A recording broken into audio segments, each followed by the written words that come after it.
ছাত্রীরা, গতদিন আমরা অভিকর্ষজ ত্বরণ অবধি পড়েছিলাম। আজকে আমরা তার পরের অংশ থেকে পড়া শুরু করব। দেখো, বলছে একটা ছোট্ট কাগজের টুকরো আর একটা পাথরের টুকরোকে একসঙ্গে একই উচ্চতা থেকে ছেড়ে দেওয়া হলো। তাহলে আমরা কি দেখতে পাবো? যে কাগজের টুকরোটা অনেক পরে মাটি স্পর্শ করলো। আগে কোনটা মাটি স্পর্শ করলো? সেটা হচ্ছে কি পাথরের টুকরো। এবার একটা পরীক্ষার কথা বলা হচ্ছে যে একটা 1 টাকার কয়েন নেওয়া হলো। এবার কয়েনটার চাইতে ছোট করে একটা কাগজের টুকরো কেটে নেওয়া হলো এবং ওই কাগজের টুকরোর মাপ যেন কোনোভাবেই কি হচ্ছে কয়েনের বড় না হয়। এইবার আমরা কি করলাম, কয়েন ও কাগজের টুকরোকে প্রথমে আলাদা আলাদাভাবে একই উচ্চতা থেকে ছেড়ে দেওয়া হলো। আমরা কি দেখতে পাবো? যে কয়েনটা কি হলো, আগে পড়লো আর কাগজের টুকরোটা মাটিটা পরে স্পর্শ করলো। ঠিক আছে, এবার আমরা কি করব, যে কয়েনটার ওপর কাগজের টুকরোটাকে ভালোভাবে বসিয়ে কাগজের টুকরো সহ কয়েনটাকে এখানে যেরকম আমাদের ছবি রয়েছে এই ছবির মতো করে ওপর থেকে ছেড়ে দেব। দেখা গেল কি, এবার দেখা গেল যে কাগজের টুকরো এবং কয়েনের টুকরো একসাথেই মাটি স্পর্শ করলো। কিন্তু কেন? দেখো, প্রথমে যখন আলাদাভাবে ফেলছিলাম তখন কয়েন কি করছিল, যেভাবে বায়ুর বাধাকে অতিক্রম করতে পারছিল কাগজের টুকরো কি সেভাবে বায়ুর বাধাকে অতিক্রম করতে পারেনি। একসঙ্গে ফেলার সময় কি হলো, যেহেতু কয়েন ও কাগজের টুকরো একসঙ্গে বায়ুর বাধাকে অতিক্রম করলো, তাই এক্ষেত্রে কয়েন ও কাগজ একই সঙ্গে পড়লো। তাহলে দেখো, কিসের কারণে ওরা আলাদা আলাদাভাবে যখন আমরা ফেলছিলাম তখন কয়েনটা আগে পড়লো আর কাগজের টুকরোটা পরে পড়লো? বায়ুর বাধা। কয়েন কি হলো, বায়ুর বাধাটাকে খুব ভালোভাবে তাড়াতাড়ি অতিক্রম করতে পারলো বলে কয়েনটা কি হলো, আগে পড়লো। আর কাগজ বায়ুর বাধাকে অতটা ভালোভাবে অতিক্রম করতে পারলো না বলে পরে পড়লো। তাহলে এখান থেকে আমরা বলতে পারি যে এই যদি বায়ুর বাধাটা না থাকতো তাহলে কয়েন আর কাগজকে যদি আমরা আলাদাভাবে ফেলতাম তাহলে কি হতো, তারা সব সময় একই সঙ্গে পড়তো। এই যে পৃথিবীর টানে কোনো বস্তু পৃথিবীর দিকে পড়তে থাকে তাকে কি বলা হয়? পতনশীল বস্তু। বোঝা গেল? পৃথিবীর টানে কোনো বাধা ছাড়া যখন কোনো বস্তু নিচের দিকে পড়ছে তখন আমরা কি বলছি? পতনশীল বস্তু। আর স্থির অবস্থা থেকে বাধাহীনভাবে পতনশীল বস্তুর কিভাবে পড়বে সেই নিয়ে গ্যালিলিও 3টি সূত্র বলে গিয়েছেন। সেই সূত্রগুলো হচ্ছে যে একই উচ্চতা ও স্থির অবস্থা থেকে অবাধে পতনশীল সব বস্তুই সমান দ্রুততায় নিচে নামে। বুঝবে, একই উচ্চতা ও স্থির অবস্থা থেকে অবাধে পতনশীল মানে ওই যে বললাম বায়ুর বাধা থাকার কারণেই কিন্তু দুটো বস্তু আলাদা আলাদা সময় নিচে পড়েছে, মানে কেউ আগে পড়েছে কেউ পরে পড়েছে। কিন্তু যদি বস্তুটি অবাধে পড়তো মানে সেখানে বায়ুর বাধা না থাকতো তাহলে একই উচ্চতা ও স্থির অবস্থা থেকে অবাধে পতনশীল সব বস্তুই কি সমান দ্রুততায় নিচে নামে। তারপরে সূত্রটা হচ্ছে সময় বাড়ার সঙ্গে সঙ্গে কি হয়, পতনশীল বস্তুর বেগও বাড়তে থাকে এবং সময় বাড়ার সঙ্গে সঙ্গে পতনশীল বস্তুর অতিক্রান্ত দূরত্বও কি হবে, বাড়তে থাকবে। এটা হচ্ছে কি অবাধে পতনশীল বস্তুর ক্ষেত্রে গ্যালিলিও যে 3টে সূত্র বলেছেন এটা হচ্ছে সেই সূত্রটা।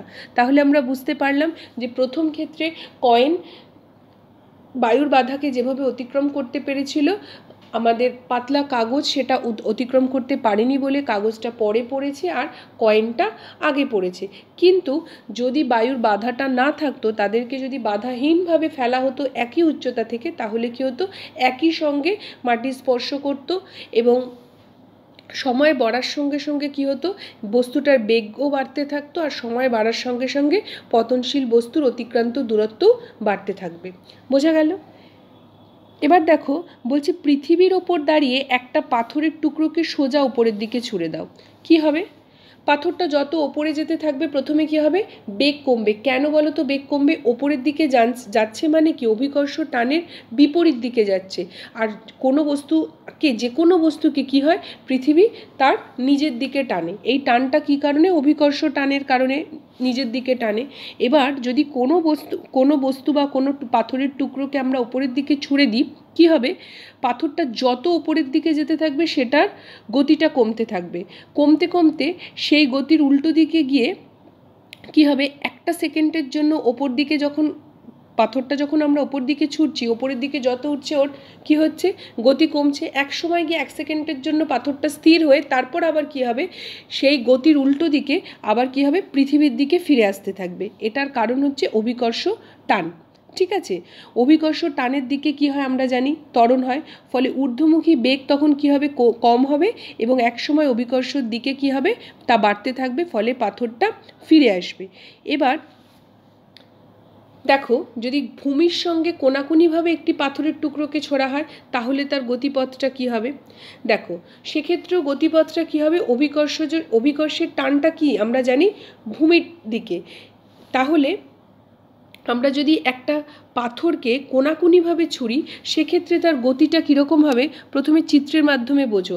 দেখো, ওপর দিকে আমরা ছুঁড়েছি বস্তুটাকে, প্রথমে ওপরের দিকে যাচ্ছে, এবার আমরা জানি কি সেই বস্তুটাকে পৃথিবী নিজের দিকেও টানার চেষ্টা করছে। নিজের দিকে টানার ফলে কি হচ্ছে, ওর গতিটা দেখো একটু একটু একটু করে, বেগটা যেটা রয়েছে সেটার দেখো দিকটা একটু একটু করে পরিবর্তন হচ্ছে। বেগের যে দিকটা বদলাতে বদলাতে আস্তে আস্তে কি হচ্ছে, বৃত্তাকার পথে দেখো ওটা আবার কি হচ্ছে, ঘুরে পৃথিবীর দিকেই চলে আসছে। এটা কি কারণে হচ্ছে, অভিকর্ষ টানের ক্ষেত্রে হচ্ছে। ঠিক আছে, বোঝা গেল। মানে প্রথমে যখন আমি কোনাকুনিভাবে ছুড়লাম ওর গতিটা দেখো ওপরের দিকে তেরছাভাবে রয়েছে, ছবিটা দেখলে বুঝতে পারবে ওপরের দিকে তেরছাভাবে রয়েছে। এই অবস্থায় এই বস্তুটিকে কি হচ্ছে, পৃথিবীর নিজের দিকেও টানার চেষ্টা করছে। টানতে ফলে কি হচ্ছে, এই বস্তুর বেগটা আস্তে আস্তে দেখো এই যে তীর চিহ্নগুলো দেওয়া রয়েছে বৃত্তাকার পথে, এই তীর চিহ্নের মতো করে একটু একটু করে বেগের দিকটা বদলাতে থাকছে।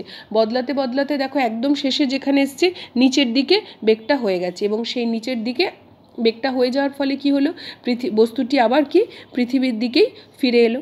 বোঝা গেল। এবার যদি কোনো একটা বস্তুকে খুব জোরে ছুঁড়ে দেওয়া হয়, মানে কোনাকুনি ছোড়ার সময় যদি পাথরটিকে আরও জোরে ছোড়া হতো তাহলে সেটি কীরকম পথে ফিরে আসতো, তার নিচের ছবি দেখলে আমরা বলতে পারছি। দেখো, এখানে আরেকটা ছবি রয়েছে। যদি আমরা অতিরিক্ত একটা জোরে ছুঁড়ি সেক্ষেত্রে কি হবে, এমন একটা সময় আসতে পারে যে যখন পাথরটি আর পৃথিবীতে ফিরে আসার বদলে কি হবে, পৃথিবীর চারিদিকে ঘুরতে থাকবে। আর এই ঘোরার সময় কিন্তু পাথরটার বেগ কি অভিকর্ষের টানের দিকেই বদলাতে থাকবে, কিন্তু এই যাত্রাপথটা কি হবে, বৃত্তাকার হবে। বোঝা গেল।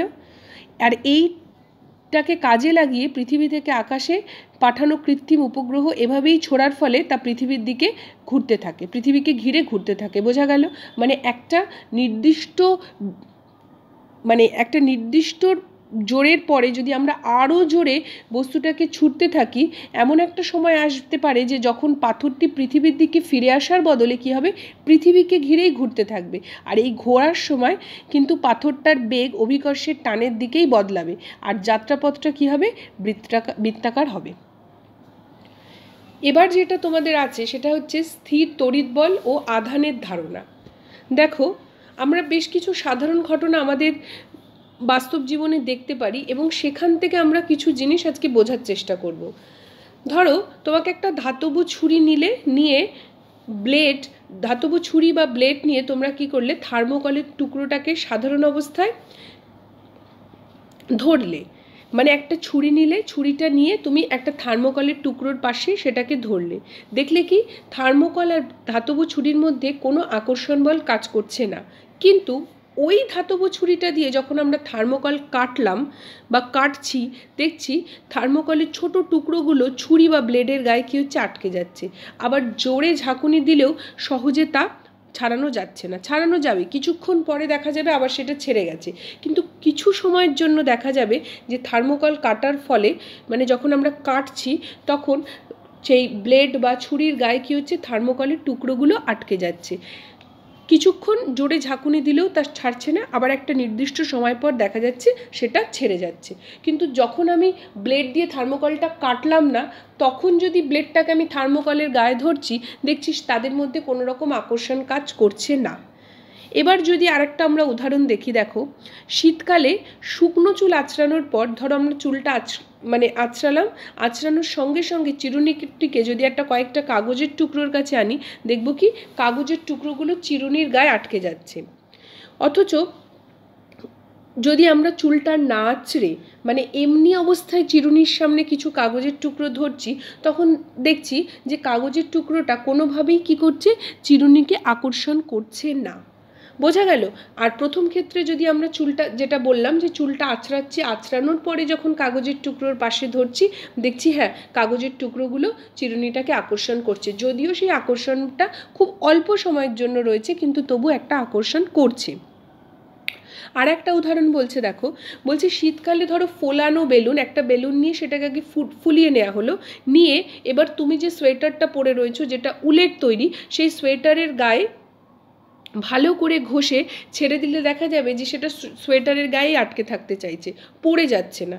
অথচ যদি ওই বেলুনটাকেই আমরা না ঘষে শুধু সোয়েটারের গায়ে স্পর্শ করাই, দেখছি তখন স্পর্শ করছে না, পড়ে যাচ্ছে।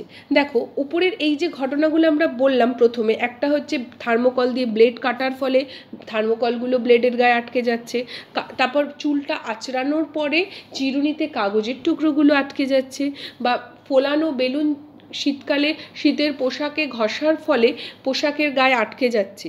এই সমস্ত ঘটনা থেকে আমরা একটা জিনিস খুব ভালোভাবে লক্ষ্য করতে পারছি যে ছুরি বলো, ব্লেড বলো, আর প্লাস্টিকের চিরুনি বলো, অথবা ফোলানো বেলুন, প্রত্যেক জিনিসেই কি হচ্ছে, প্রথমে আমরা অন্য কোনো একটা জিনিসের সাথে আগে ঘর্ষণ হয়েছে, তারপর সেই বস্তুটি কি হচ্ছে, অন্য কোনো বস্তুকে আকর্ষণ করছে। ব্লেডের ক্ষেত্রে যখন আমরা থার্মোকলটা কাটছি, তখন থার্মোকলের সাথে একটা ব্লেডের ঘর্ষণ হলো, চুল আঁচড়ানোর সময় চুলের সাথে চিরুনির মধ্যে একটা ঘর্ষণ হলো, আবার যখন ফোলানো বেলুন গায়ে ঘষছি তখন বেলুনের সঙ্গে আমার সোয়েটার যেটা পরা রয়েছে সেটার মধ্যে একটা ঘর্ষণ হচ্ছে। এই ঘর্ষণের ফলেই তাহলে ওই বস্তুগুলোতে কি হচ্ছে, একটা আকর্ষণ বলের উদ্ভব হয়েছে। কারণ যখন এই ঘর্ষণগুলো হচ্ছে না, তখন কিন্তু বস্তুটি আর আকর্ষণ করছে না। মানে ধরো সাপোজ আমি চুলটা আঁচড়ালাম না, তখন কিন্তু চিরুনিটা যদি আমরা কাগজের টুকরোর পাশে ধরি, দেখছি আর কাগজের টুকরোগুলোকে আকর্ষণ করছে না। তাহলে এখান থেকে আমরা এই সিদ্ধান্তে পৌঁছতে পারছি যে ঘর্ষণের পর প্রতিটি বস্তুতেই আকর্ষণ করার একটা ক্ষমতার উদ্ভব হয়েছে, কিন্তু ঘর্ষণ না হলে তাদের মধ্যে কোনো ক্ষমতার সৃষ্টি হচ্ছে না। তাহলে কি এই ঘর্ষণ আর আকর্ষণ ক্ষমতার মধ্যে কোনো একটা সম্পর্ক রয়েছে? হ্যাঁ, নিশ্চয়ই একটা সম্পর্ক রয়েছে। কি হচ্ছে, ঘর্ষণের ফলে ওই জিনিসগুলির মধ্যে একটি পরিবর্তন ঘটছে, যার ফলে ওই বস্তুগুলো অন্য কোনো বস্তুকে কি করছে, আকর্ষণ করার একটা ক্ষমতা অর্জন করছে। ঘর্ষণের ফলে কোনো বস্তুর মধ্যে এমন পরিবর্তন ঘটলে বলা হয় যে বস্তুটায় কি হয়েছে, তড়িৎ আধানের সৃষ্টি হয়েছে। বোঝা গেল?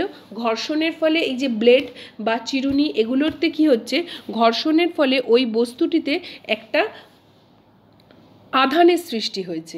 বোঝা গেল? ফলে দেখো ঘর্ষণের ফলে কোনো বস্তুতে সৃষ্টি হওয়া এই ধরনের তড়িৎ বলকে কি বলা হয়, ঘর্ষণজাত তড়িৎ বা আধান। যেহেতু ঘর্ষণের ফলে এই আধানটা সৃষ্টি হয়েছে, আর এই আধানটাই কি হচ্ছে, আকর্ষণ, বা আমরা পরে আরও পড়ব আকর্ষণ বা বিকর্ষণ যাই বলো, তার জন্য এই আধানটা দায়ী। তাহলে কোনো বস্তুতে ঘর্ষণের ফলে সৃষ্টি হওয়া এই ধরনের তড়িৎকে বলে ঘর্ষণজাত তড়িৎ বা আধান। আর ঘর্ষণের ফলে বস্তুতে তৈরি হওয়া এই অবস্থাটাকে বলা হয় কি, তড়িতাধিত অবস্থা। এবার দেখো এখানে আরও কিছু পরীক্ষার কথা বলা হয়েছে। বলছে দুটো ফোলানো বেলুন পাশাপাশি ঝুলিয়ে ধরে রাখলে তাদের মধ্যে আকর্ষণ বিকর্ষণ কিছুই দেখা যায় না। কারণ কি, দেখো দুটো ফোলানো বেলুনকে আমরা যদি ঝুলিয়ে রাখি, বেলুনটাকে তো আমি কারোর সাথে ঘর্ষণ করিনি, ফলে তার মধ্যে কোনো তড়িতাধানের উৎপন্ন হয়নি, ফলে কি ও কাউকে আকর্ষণ বা বিকর্ষণ কিছুই করবে না, কারণ ওটা তড়িতাধিত নয়। এবার ওই ফোলানো বেলুন দুটোকে সোয়েটারের মধ্যে ভালো করে যদি ঘষা হয়, তাহলে কি হচ্ছে, বেলুন দুটোকে নিয়ে আমি সোয়েটারে ভালো করে ঘষছি, ঠিক আছে, ঘষার ফলে কি হচ্ছে, যেহেতু দুটো বেলুনকেই আমি সোয়েটারে ঘষছি, দুটো বেলুনের মধ্যেই কি হচ্ছে, এক ধরনের তড়িৎ আধান সৃষ্টি হচ্ছে। এবার বেলুন দুটোকে যদি সুতোর সাহায্যে পাশাপাশি ঝুলিয়ে ধরি, দেখা যাবে বেলুন দুটো কি হচ্ছে, পরস্পর থেকে দূরে সরে যাচ্ছে। কেন দূরে সরে গেল? দেখো দুটো বেলুনকেই আমরা কি করেছিলাম, সোয়েটারের সঙ্গে ঘষেছিলাম, একই রকম সোয়েটারের সাথে দুটো বেলুনকে ঘষেছি, মানে একই জাতীয় কোনো একটা আধান দুটো বেলুনে উৎপন্ন হয়েছে। এবার যখন আমি দুটো বেলুনকে পাশাপাশি রাখছি, তারা কি হচ্ছে, দূরে সরে যাচ্ছে। দূরে সরে যাচ্ছে মানে কি, বিকর্ষণ করছে। তাহলে আমরা এখান থেকে বলতে পারছি যে একই জাতীয় আধান যদি কোনো কারণে উৎপন্ন হয়, তাহলে কি করবে, তারা তাকে বিকর্ষণ করবে একে অপরকে। আর যদি ভিন্ন জাতীয় আধান উৎপন্ন হয়, তাহলে কি হবে, আকর্ষণ করবে।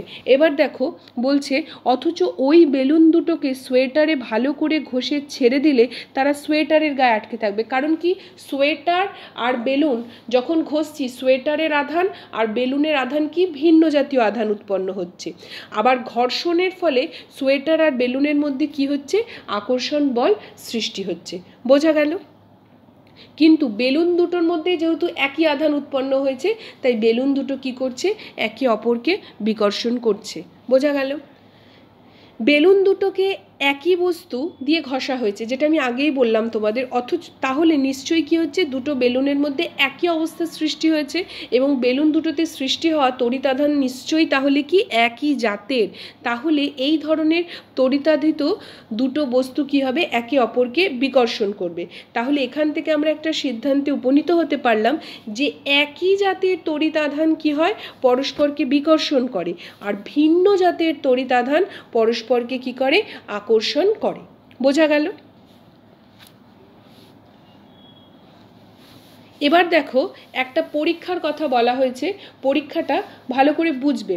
বলছে 10 সেন্টিমিটার মাপের 6 টুকরো চওড়া সেলোটেপ নেওয়া হলো, এবং প্রতিটির এক প্রান্তে আঠার দিকে ছোট এক টুকরো কাগজ লাগিয়ে রাখতে বলা হলো, যাতে ওই প্রান্তে সেলোটেপগুলোকে ধরলে হাতে আঠা না লাগে। মানে সেলোটেপে তো আঠা থাকে, আমরা যদি ওখানে কোনো কাগজ না লাগাই, আমরা ধরবো কী করে, আমাদের হাতে আটকে পড়বে। সেই জন্য ওই জায়গায় আমরা একটা কাগজ লাগিয়ে দিলাম, যাতে আমরা ওটা ধরতে পারি। ঠিক আছে, ওই কাগজ লাগানো প্রান্তটা যেন সেলোটেপটিকে ধরার হাতল। এবার একটা টেবিলের তল বা আয়নার ওপর 3টি সেলোটেপকে আটকে তাদের গায়ে বি লেখা হলো। মানে আমি ধরো একটা আয়নার ওপরে এই 3টে সেলোটেপকে আটকে দিলাম, তাদের গায়ে লিখলাম বি। আর 6টা সেলোটেপ বলেছিলাম, যেহেতু অন্য 3টে সেলোটেপ 3টির ওপর এমনভাবে লম্বালম্বিভাবে আটকে দেওয়া হলো, যাতে ওপরের টেপটির জন্য নিচের টেপটি ঢেকে যায়। মানে প্রথমে কাচের ওপর ধরো আমি কাচ ধরছি, কাচের টেবিলের ওপর প্রথম 3টেকে আটকে দিলাম, দিয়ে বললাম সেটা হচ্ছে বি। এবং ওই বিয়ের ওপরে আমরা কি করলাম, আবার যে 3টে সেলোটেপ আছে সেগুলোকে আটকে দিলাম দ্বিতীয়বার, তাদেরকে বলছি আমরা টি। এবার দুটো টি লেখা সেলোটেপকে কাগজ ছাটা প্রান্ত দুটি দু হাতে ধরে দ্রুত টান মেরে তুলে নেওয়া হলো। মানে টি যেগুলো আছে আমরা দুটো তুলে দিলাম। তারপর হাত থেকে ঝুলতে থাকা ওই দুটো টেপের আঠার উল্টো দিক পরস্পরের কাছাকাছি আনা হলো। মানে আমরা দুটো টি, মানে সেলোটেপের ওপরে যে সেলোটেপ দ্বিতীয় ক্ষেত্রে লাগিয়েছিলাম, যেগুলোকে আমরা টি বলছিলাম, সেরকম দুটো সেলোটেপ আমরা ওখান থেকে তুলে নিলাম। তুলে নিয়ে আমরা কি করলাম, হাতে ধরলাম এবং ওদের পিছনের পার্ট, যে পার্টগুলোতে আঠা নেই, সেগুলো পাশাপাশি আনার চেষ্টা করলাম। দেখা যাবে কি, যে সেলোটেপ দুটো পরস্পর থেকে সরে গেল। কেন সরে গেল ভেবে দেখো। টি সেলোটেপগুলো কি হয়েছিল, একটা সেলোটেপের ওপরে লাগিয়েছি, দুটো প্রত্যেকটাই এক একটা সেলোটেপের ওপরে লাগানো ছিল। ফলে কি, এও সেলোটেপের সাথে এর একটা ঘর্ষণ হচ্ছে, এরও একটা সেলোটেপের সাথেই ঘর্ষণ হচ্ছে। মানে দুটো সেলোটেপের মধ্যে একই জাতীয় মানে আধানের উৎপন্ন হয়েছে। ফলে কি হচ্ছে, এরা একে অপরকে বিকর্ষণ করছে। আবার একই রকমভাবে বি লেখা টুকরো দুটোকে দ্রুত তুলে আঠার উল্টো পিঠ দুটি কাছাকাছি আনা হলো। এবার কি দেখা যাবে, এরাও বিকর্ষণ করছে, কারণ বি লেখা সেলোটেপ দুটো কার সাথে হয়েছিল, দুটো বি লেখাকেই আমরা কি করেছিলাম, কাঁচের ওপর রেখেছিলাম বা টেবিলের ওপর রেখেছিলাম। ফলে কাঁচ সেলোটেপ, এক্ষেত্রেও কাঁচ সেলোটেপ একই রকমের কি হয়েছে, ঘর্ষণ বল হয়েছে। ফলে একই রকমের তড়িতাধান হয়েছে। সেক্ষেত্রে বি সেলোটেপ দুটোই কি হলো, একে অপরকে আবার বিকর্ষণ করলো। এখন বাকি সেলোটেপ দুটো একসঙ্গে দ্রুত তুলে নিয়ে, বাকি মানে কি হলো, কি একটা টি একটা বি তুলে নিয়ে, বাকি সেলোটেপ দুটো একসঙ্গে তুলে নিয়ে পরস্পর থেকে ছাড়িয়ে নাও, একইভাবে তাদের আঠার উল্টো দিক পরস্পরের কাছে আনো। মানে কি, সব থেকে নিচে যেটা ছিল সেটা বি, তার উপর ছিল টি, এতক্ষণ আমরা টি টি করছিলাম অথবা বি করছিলাম, এবার আমরা করলাম কি বাকি যে দুটো আছে ওটা তুলে নিলাম, তুলে নিয়ে কি করলাম কি ওদের একে অপরের যে পাশে আঠা নেই কাছে আনলাম, দেখা যাবে কি এরা একে অপরকে আকর্ষণ করছে। কেন করছে দেখো, টি সেলোটেপটা আরেকটা সেলোটেপের ওপরে ছিল, মানে সেলোটেপের মধ্যে একটা ওখানে ঘর্ষণ বল আছে তুলে নেওয়ার ফলে, আর বিটা ছিল কি কাচের সঙ্গে, ফলে কাঁচ আর সেলোটেপের মধ্যে একটা ঘর্ষণ বল হয়েছে, মানে দুটো ঘর্ষণ বলের প্রকৃতি আলাদা। তো দুটো ঘর্ষণ বলের প্রকৃতি আলাদা হওয়ার ফলে কি হলো, এদের মধ্যে হয়তো কোনো ভিন্ন জাতীয় আধান উৎপন্ন হয়েছে, ফলে গিয়ে কি হলো এরা একে অপরকে আকর্ষণ করলো। তাহলে এখান থেকে আমরা নিচের প্রশ্নগুলোর উত্তর দেওয়ার চেষ্টা করতেই পারি যে টি লেখা সেলোটেপ দুটিতে যে ধরনের তড়িতাধানের সৃষ্টি হয়েছে তা একই জাতের না আলাদা জাতের? অবশ্যই একই জাতের, তবেই একে অপরকে বিকর্ষণ করেছে। বি লেখা সেলোটেপ দুটিতে তৈরি হওয়া তড়িতাধান একই জাতের না আলাদা জাতের? অবশ্যই একই জাতের, তবেই একে অপরকে আবার বিকর্ষণ করেছে। কিন্তু টি লেখা সেলোটেপে উৎপন্ন তড়িতাধান ও বি লেখা সেলোটেপে উৎপন্ন তড়িতাধান কি একই জাতের না আলাদা জাতের? এই দুটো হচ্ছে ভিন্ন জাতীয় বা আলাদা জাতের, তবে কি হয়েছে এরা একে অপরকে আকর্ষণ করেছে। ছবিটা দেখলেই তোমরা পরিষ্কার বুঝতে পারবে। দেখো এই যে বললাম কি একই জাতের দুটো আধান কি হচ্ছে একে অপরকে বিকর্ষণ করে, আর ভিন্ন জাতীয় আধান কি হচ্ছে একে অপরকে আকর্ষণ করে। প্রখ্যাত বিজ্ঞানী বেঞ্জামিন ফ্রাঙ্কলিনের পরীক্ষা থেকে তড়িতের প্রকৃতি সম্বন্ধে প্রাথমিক একটা ইঙ্গিত পাওয়া যায়, যদিও তিনি এই বিষয়ে সঠিক সিদ্ধান্ত নিতে পারেননি। এই দুই জাতীয় তড়িতাধানের নামকরণ করা হয়, একটা হচ্ছে কি ধনাত্মক তড়িৎ আর একটা হচ্ছে ঋণাত্মক তড়িৎ। বীজগাণিতিক চিহ্ন দ্বারা এদেরকে প্রকাশ করা হয়, ধনাত্মক মানে প্লাস বা পজিটিভ সাইন, আর ঋণাত্মক মানে হচ্ছে কি নেগেটিভ সাইন দিয়ে এদেরকে প্রকাশ করা হয়। বোঝা গেল? ধনাত্মক মানে হচ্ছে পজিটিভ সাইন আর ঋণাত্মক মানে হচ্ছে নেগেটিভ সাইন দিয়ে প্রকাশ করা হয়। তাহলে কোনো একটি বস্তুকে অন্য একটি বস্তু দিয়ে ঘষলে কোনো বস্তুতে ধনাত্মক আধান আর কোনো বস্তুর আধানকে ঋণাত্মক নাম দেয়া হবে কিভাবে? মানে দেখো আমি বলছি কি একটা বস্তুকে আরেকটা বস্তু দিয়ে ঘষছি, তাহলে আমি বুঝবো কি করে যে এটাতে ধনাত্মক আধান হলো বা এটাতে ঋণাত্মক আধান হলো? আকর্ষণ বিকর্ষণটা তো আমরা দেখে বুঝতে পারছি, কিন্তু আধানটা আমরা কি করে বুঝতে পারবো? এর জন্য দেখো একটা তালিকা দেয়া হয়েছে, এই তালিকায় ওপরের দিকে যারা অবস্থিত তাদের আধানকে সবসময় আমরা ধনাত্মক বলবো, আর নিচের দিকে যে বস্তুগুলো অবস্থিত তাদের আধানকে আমরা ঋণাত্মক বলে বলতে পারবো। দেখো প্রথমে রয়েছে পশম, তারপর কাঁচ, কাগজ, রেশম, কাঠ, মানুষের দেহ, ধাতব পদার্থ, এবোনাইট, গলা, তারপর আবার রয়েছে এবোনাইট গালা, তারপর হচ্ছে অ্যাম্বার, রজন আর সেলুলয়েড। এবার দেখো একটা উদাহরণ দিয়ে বলছি, যদি কাঁচকে সিল্ক দিয়ে ঘষলে, কাঁচ দেখো ওপরের দিকে রয়েছে আর সিল্ক দেখো কাঁচের নিচে রয়েছে, তাহলে কাঁচে কি হবে পজিটিভ আধান আর সিল্কে কি হবে নেগেটিভ আধান। আবার যদি বলি উলের মাফলার দিয়ে একটি কাঁচের দণ্ডকে ঘষা হলো, উল দেখো একদম 1 নম্বরে রয়েছে, মানে উল হচ্ছে পজিটিভ হবে আর কাঁচের দণ্ডটা হচ্ছে কি নেগেটিভ হবে। বোঝা গেল? আর সিল্কের রুমাল দিয়ে একটি এবোনাইট দণ্ড ঘষা হলো, ঠিক আছে? এটা একসাথে দেখো, উলের মাফলার দিয়ে কাঁচের দণ্ডকে ঘষা হলো, মানে উল হলো পজিটিভ, কাঁচ হলো নেগেটিভ, আর সিল্কের রুমাল দিয়ে এবোনাইট দণ্ড ঘষা হলো, তাহলে সিল্ক হলো পজিটিভ আর এবোনাইট হলো নেগেটিভ। এবার মাফলার আর এবোনাইট দণ্ডকে কাছাকাছি নিয়ে আসা হলো, তাহলে দেখো মাফলার ছিল পজিটিভ আমরা বলেছিলাম প্রথমে, আর এবোনাইট হলো এক্ষেত্রে কি নেগেটিভ, তাহলে এরা একে অপরকে কি করবে আকর্ষণ করবে। মানে আমি একটা উলের মাফলার নিয়ে প্রথমে কাঁচের দণ্ডকে ঘষলাম, তাহলে উলটা কি হলো অটোমেটিক পজিটিভ হয়ে গেল। আবার কি সিল্কের রুমাল দিয়ে এবোনাইট দণ্ডকে ঘষলে এবোনাইট দণ্ডটা নেগেটিভ হয়ে গেল। এবার ওই মাফলার আর এবোনাইট দণ্ডকে আমরা যদি কাছাকাছি আনি তাহলে কি হবে দেখব, মাফলার আর এবোনাইট দণ্ড যেহেতু একটা পজিটিভ একটা নেগেটিভ, এরা একে অপরকে কি করবে আকর্ষণ করবে। বোঝা গেল? ঠিক আছে, আজকে আমরা এই অবধি শেষ করলাম, পরের দিন আমরা কুলম্বের সূত্র থেকে আলোচনা শুরু করব।